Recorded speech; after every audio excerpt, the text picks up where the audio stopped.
சங்கீதம் 32ஆம் அதிகாரம் 8ஆம் வசனம். நான் உனக்கு போதித்து நீ நடக்க வேண்டிய வழியை உனக்கு காட்டுவேன், உன்மேல் என் கண்ணை வைத்து உனக்கு ஆலோசனை சொல்லுவேன் என்று கர்த்தர் சொல்லுகிறார். ஆமென்.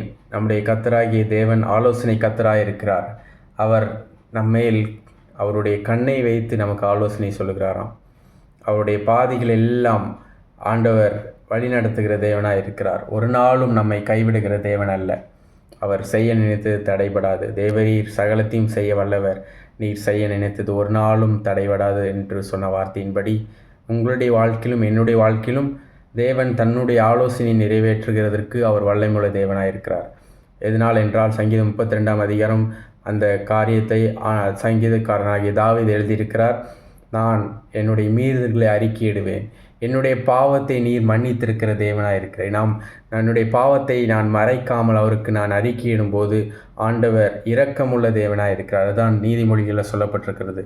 நம்முடைய பாவங்களை நாம் அறிக்கையிட்டால் எல்லா அநியாயங்களையும் நீக்கி நம்மை சுத்திகரிப்பதற்கு அவர் உண்மையும் நீதியும் உள்ளவராயிருக்கிறார். அந்த தேவன் உங்களையும் என்னையும் நேசிக்கிறார். இந்த நாளிலும் நீங்களும் நானும் அவருடைய பாதத்திலே வந்திருக்கும் போது நம்முடைய பாவங்களை, நம்முடைய அக்கிரமங்களை, நம்முடைய மீறுதல்களை அவருடைய பாதத்திலே ஒப்பு கொடுத்து அறிக்கையிடும்போது, விட்டுவிடும்போது ஆண்டவர் நம்மேல் இரக்கமுள்ளவராயிருக்கிறார். நம்முடைய வாழ்க்கையை ஆசீர்வாதமான வாழ்க்கையை மாற்ற வல்லவராயிருக்கிறார். கர்த்தர் தாமே ஆசீர்வதிப்பாராக. ஆமென்.